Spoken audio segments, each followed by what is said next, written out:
Hello everyone, welcome to Law Learning School. Today we are discuss invitation of offer, difference between offer and invitation of offer, important case laws. सबसे पहले हम देख लेते हैं meaning of offer. An offer is an expression of a person showing his willingness to another person to do or not to do something to obtain his consent on such expression. Mean offer क्या होता है? एक expression होता है किसी person का जो show करता है अपनी willingness to another person to do और नॉट टू डू समथिंग, और उसकी कंसेंट लेने के लिए वो ऑफर किया जाता है. मीन जब ए पार्टी बी पार्टी को ऑफर करती है किसी पर्पस के लिए, देन वो चाहती है कि वो सामने वाला पर्सन जो है वो उसको कंसेंट दे, मतलब उसको या तो ऑफर को एक्सेप्ट करे या रिजेक्ट करे. The acceptance of offer bye such person may result a valid contract.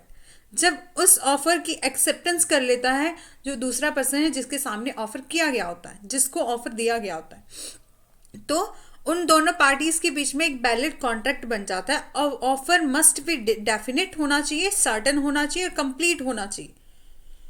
It must be communicated होना चाहिए पार्टी के. मीन जिसको ऑफर दिया जा रहा है उससे कम्युनिकेशन होनी चाहिए, उस तक वो उस बात का नॉलेज होना चाहिए कि किस पर्पस के लिए उसको ऑफर दिया गया है. ऑफर क्या होता है? लीगली बाइंड करता है पार्टीज को. जब ए और बी जो दो पार्टी हैं, एक ने ऑफर किया और बी ने एक्सेप्ट किया, तब उन दोनों के बीच में बन जाता है कॉन्ट्रैक्ट, एग्रीमेंट. और जो एग्रीमेंट होता है वो बाइंड करता है दोनों पार्टीज को. ओके, देन नेक्स्ट हम बात करते हैं इनविटेशन ऑफ ऑफर की. एंड इनविटेशन ऑफ ऑफर क्या होता है? एक एक्ट होता है बिफोर ऑफर. ऑफर से पहले का जो एक्ट हो गया वो होता है invitation of offer, in which one person induce करता है अनदर पर्सन को to make an offer to him. It is known as invitation of offer. When appropriately responded by the other party, an invitation to offer result in a offer. And the invitation of offer is made to inform the public the term and conditions on which a person is interested to entering into a contract with the other party. Invitation of offer क्या होता है? एक information होती है जो public को दी जाती है, जिसमें कुछ टर्म एंड कंडीशन होती है, और जो पर्सन जो होगा, जो इंटरेस्टेड होगा, उन टर्म एंड कंडीशन को जानने के बाद कॉन्ट्रैक्ट में एंटर होने के लिए, तो वो पर्सन जो होगा, जो इंटरेस्टेड होगा, मीन वो दूसरे पर्सन को ऑफर करेगा. Although the former party is not an offeror. जो पर्सन जो है वो एक इंफॉर्मेशन दे रहा है पब्लिक को, वो ऑफर नहीं कर रहा है, वो तो इंफॉर्मेशन दे रहा है, वो इनविटेशन कर रहा है पब्लिक को कि वो जो है वो उस टर्म एंड कंडीशन को यदि कोई पर्सन फुलफिल करता है और फिर देखने के बाद भी इंटरेस्टेड होता है, तो वो उस कॉन्ट्रैक्ट में एंटर होने के लिए रेडी हो जाता है, और फिर जो पर्सन होता है वो ऑफर करता है. Therefore, the acceptance does not amount to a contract, but an offer. When the former party accepts the offer made by the other party, okay, it become a contract which is binding on the party. बोला है कि invitation of offer क्या हो गया? एक information होती है जो पब्लिक एट लार्ज को दी जाती है, और जो पर्सन जो होता है वो उस इंफॉर्मेशन की टर्म एंड कंडीशन को देखते हुए उस कॉन्ट्रैक्ट में एंटर होने के लिए इंटरेस्टेड हो जाता है. वो पर्सन जो होता है वो ऑफर करता है. फॉर एग्जाम्पल के लिए लेते हैं मेन्यू कार्ड ऑफ रेस्टोरेंट. एक मेन्यू कार्ड होता है किसी रेस्टोरेंट का. जब आप लोग क्या करते हैं, किसी रेस्टोरेंट में जाते हैं, तो उस मेन्यू कार्ड में जो प्राइस ऑफ फूड आइटम होता है, जो उस मेन्यू कार्ड पर लिखा होता है, देन आप क्या करते हो, आपको जो जो चीज़ पसंद आती है, जो जो आइटम आपको पसंद आएगी, आप उसका ऑर्डर दोगे. तो जो ऑर्डर देते हैं वो आप लोग, वो होता है ऑफर. और जो मेन्यू कार्ड है वो इनविटेशन टू ऑफर होता है. मीन ऑफर करने के लिए इनवाइट किया जाता है उसको. उसको बोलते हैं इनविटेशन ऑफ ऑफर। और जो आप ऑर्डर करेंगे वो होगा ऑफर, एंड जो शॉपकीपर होगा वो उस ऑर्डर को आपको डिलीवर करेगा, वो कर लेता है उसकी ऑर्डर की acceptance. Okay, and second example है railway time table on which the train timing and fares are the shown. Mean एक रेलवे टाइम टेबल हो गया जिसमें ये बताया जाता है कि कौन कौन सी ट्रेन कब कब आएगी और कहाँ कहाँ तक जाने के लिए कितना कितना किराया वसूल किया जाएगा। तो क्या हो गया, एक रेलवे टाइम टेबल है, वो जो है वो इनविटेशन ऑफ ऑफर है कि जो जो पर्सन जो है वो इस टाइम पर जाने के लिए और इतने किराए में जाने के लिए तैयार होंगे वो ऑफर करेंगे और तभी वो मतलब टिकट लेंगे रेलवे की, उसको बोला जाता है ऑफर। और एक तो रेलवे टाइम टेबल हो गया, वो एक इनविटेशन ऑफ ऑफर है। ओके, नेक्स्ट हम बात कर लेते हैं difference between offer and invitation of offer. Definition, invitation of offer मैंने पहले भी बताया, एक इनविटेशन ऑफ ऑफर होता है, वो ऑफर नहीं होता, वो एक इंफॉर्मेशन होती है जो किसी पर्सन को दी जाती है, और जो पर्सन उस इंफॉर्मेशन को रिसीव करता है, यदि वो उस इंफॉर्मेशन को रिसीव करता है और उसकी टर्म एंड कंडीशन को ध्यान रखते हुए उस कॉन्ट्रैक्ट में एंटर होने के लिए तैयार हो जाता है, तो वो पर्सन जो हो गया वो ऑफर करता है। ओके, नेक्स्ट है ऑफर। ऑफर क्या है, वन पर्सन सिग्निफाई करता है अपनी विलिंगनेस टू डू और abstain from doing something with the view to obtain the assent of another person is called offer. वहां पर एक पर्सन जो है वो सिग्निफाई करता है सामने वाले पर्सन को, बी को, किसी ऑफर के लिए, किसी पर्पस के लिए, तब बोला जाता है ऑफर। अब देख लेते हैं पर्पस।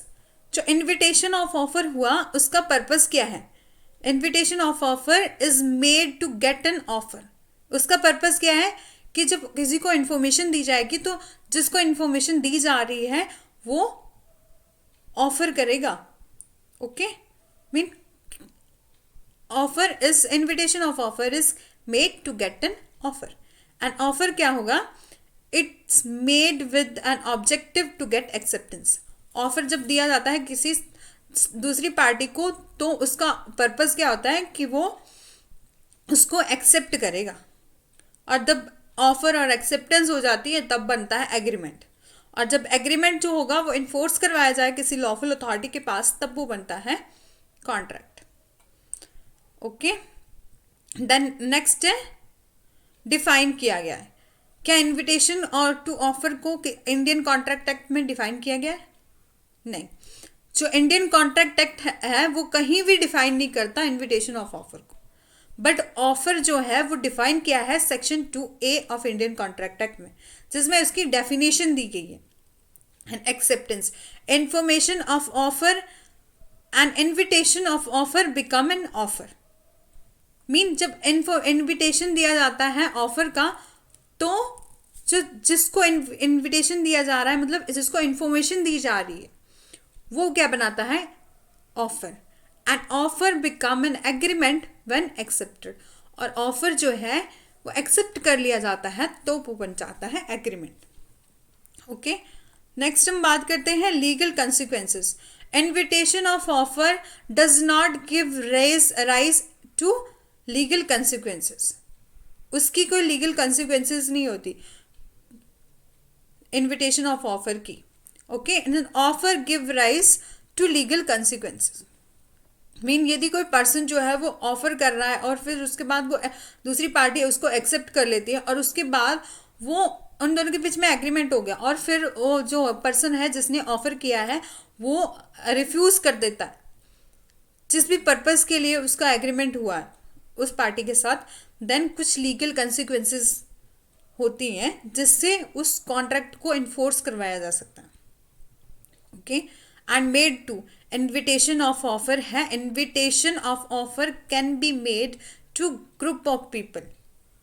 इनविटेशन ऑफ ऑफर क्या होता है, वो बनाया जाता है ग्रुप ऑफ पीपल के द्वारा और ग्रुप ऑफ पीपल के लिए, ठीक है। मीन एक इन्फॉर्मेशन होती है जो ग्रुप ऑफ पीपल को दी जाती है कि यदि किसी भी ग्रुप ऑफ पीपल को, यदि बहुत ज़्यादा लोग हैं, लाइक एक शॉप में ही, एक शॉप में जो ड्रेसेस होती हैं उनमें प्राइस टैग लगे होते हैं, कि किसी भी प्रोडक्ट की आप शॉप में चले जाते हैं, यदि उस पर जो प्राइस टैग लगा होता है वो होता है इनविटेशन टू ऑफर। वो जो ऑफर होगा वो एक ग्रुप ऑफ पीपल के लिए होगा, ओके। एंड ऑफर जो होता है वो किसी पर्टिकुलर पर्सन के लिए होता है, ओके। नेक्स्ट है, अब हम एक केस डिस्कस कर लेते हैं।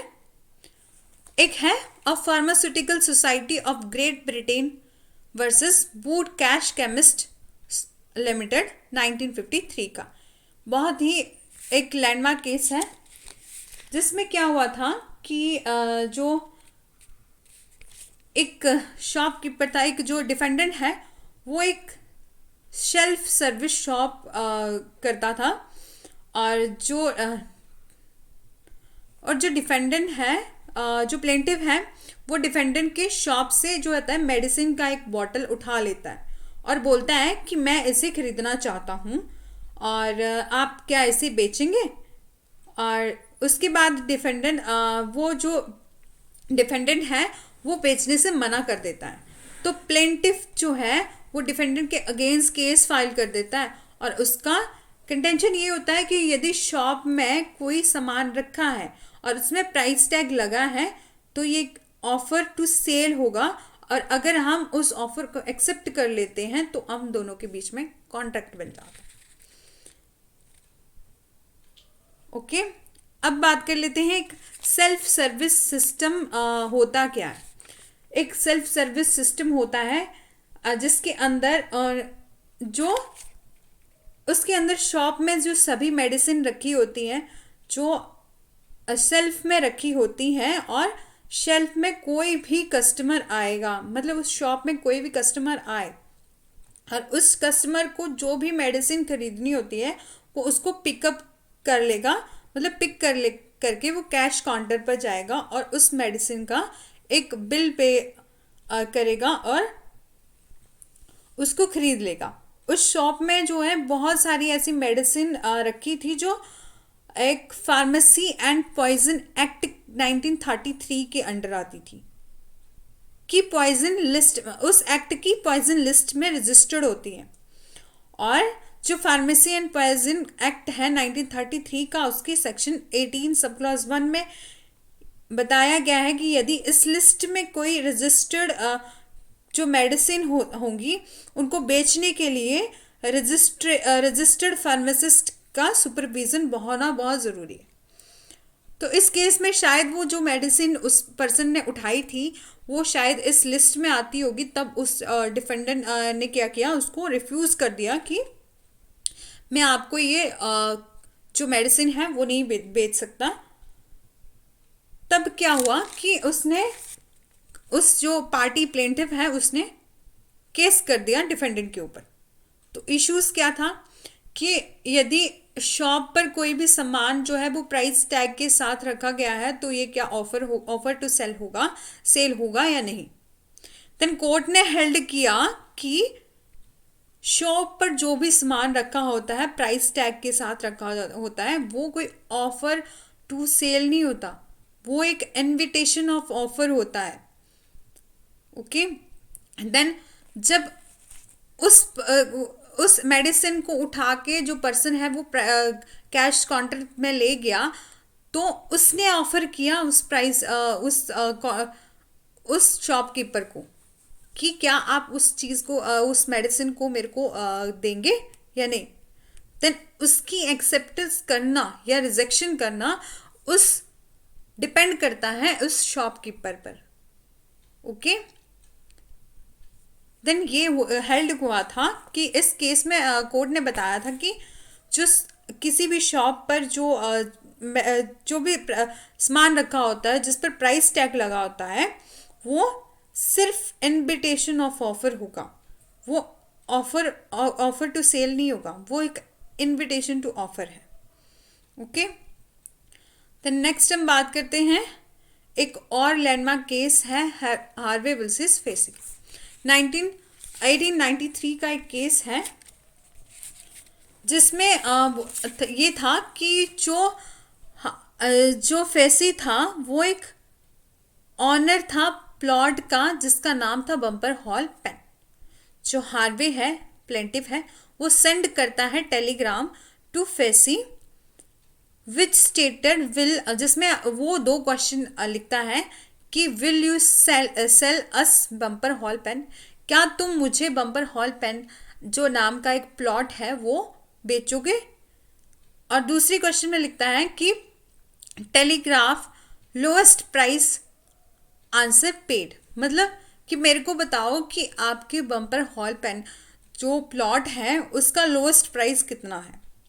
देन फेसी जो है डिफेंडेंट जो है वो रिप्लाई करता है by telegram lowest price of Bumper Hall Pen is 900 pound.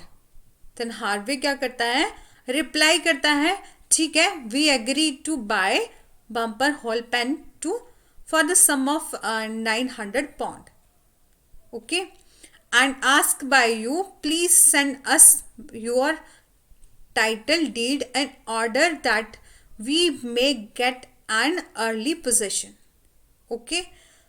Then क्या किया कि जब उसने दो क्वेश्चन किए कि क्या आप मेरे को ये बम्पर हॉल पेन बेचोगे, और दूसरा क्वेश्चन था कि इसका लोएस्ट प्राइस बताओ कि कितना है। देन फेसी ने क्या किया था इस केस में कि उसने इस क्वेश्चन का तो आंसर ही नहीं दिया कि क्या आप उस बम्पर हॉल पेन के नाम प्लॉट को बेचोगे, तो उसका आंसर नहीं दिया था। उसने सिर्फ रिप्लाई किया सेकंड क्वेश्चन का कि लोएस्ट प्राइस जो है बम्पर हॉल पेन का है 900 पाउंड। और उसके बाद ए ने दोबारा से फिर से टेलीग्राम किया कि ओके मैं एग्री हूं आपके बम्पर हॉल पेन को 900 पाउंड में खरीदने के लिए। देन उसके बाद क्या हुआ कि जो डिफेंडेंट है फेसी उसने रिफ्यूज़ कर दिया कि मेरे को अपना प्लॉट जो है वो नहीं बेचना है।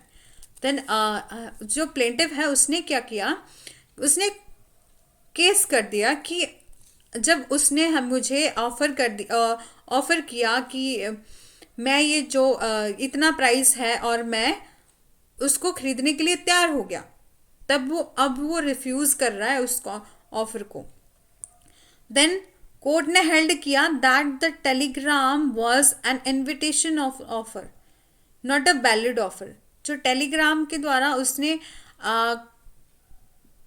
जो पूछा था कि आप मेरे को बताओ कि आपका लोएस्ट प्राइस कितना है इस बम्पर हॉल पेन का, और एक दूसरा क्वेश्चन दिया था क्या आप उस बम्पर हॉल पेन को बेचना चाहोगे। तो उस फेसी डिफेंडेंट ने क्या किया था, उसने फर्स्ट क्वेश्चन का आंसर नहीं दिया था, उसने सिर्फ प्राइस बताया था। देन कोर्ट ने हेल्ड किया कि ये एक इनविटेशन और ऑफ ऑफर है, ना कि ऑफर है, एक नॉट अ वैलिड ऑफर है, therefore no valid contract existence, और यहाँ पर कोई भी वैलिड कॉन्ट्रैक्ट जो है वो एग्जिस्ट नहीं करता। The Telegram only advice of the price and it did not explain the term and condition and therefore could not create any legal obligation। और यहाँ पर कोई भी टर्म एंड कंडीशन जो है वो क्रिएट नहीं की गई है, ना ही उन दोनों के बीच में कोई लीगल ऑब्लिगेशन है वो क्रिएट हुई है। एंड हार्वे क्या करता है, टेलीग्राम जो हार्वे का टेलीग्राम है वो accepting 900 pound was instead an offer that Fessi could either accept or reject। Telegram जो हार्वे ने टेलीग्राम किया वो एक ऑफर था जिसको जो डिफेंडेंट है वो एक्सेप्ट भी कर सकता है और रिजेक्ट भी कर सकता है। He rejected so there is no contract created, mean उसने यहाँ पर इसने ऑफर नहीं किया था डिफेंडेंट ने, डिफेंडेंट ने तो इनविटेशन ऑफ ऑफर किया था, मीन उसको प्राइस बताया था, लेकिन उसके बाद प्राइस बताने के बाद जो प्लेंटिफ है हार्वे उसने दोबारा से उसको टेलीग्राम किया और उसको बोला कि मैं आपके बम्पर हॉल पेन को खरीदने के लिए तैयार हूँ, तब उसने ऑफर किया और यहाँ पर फेसी जो है वो डिफेंडेंट जो है वो जो बन गया ऑफरी, जिसको ऑफर किया, देन वो उसको एक्सेप्ट भी कर सकता है और रिजेक्ट भी कर सकता है। ओके, और ये इस केस में कोई भी कॉन्ट्रैक्ट जो है वो क्रिएट नहीं हुआ है, क्योंकि यहाँ पर प्लेंटिफ ने ऑफर किया और बी जो है फेसी उसने रिजेक्ट कर दिया, then so there was not contract created. Okay,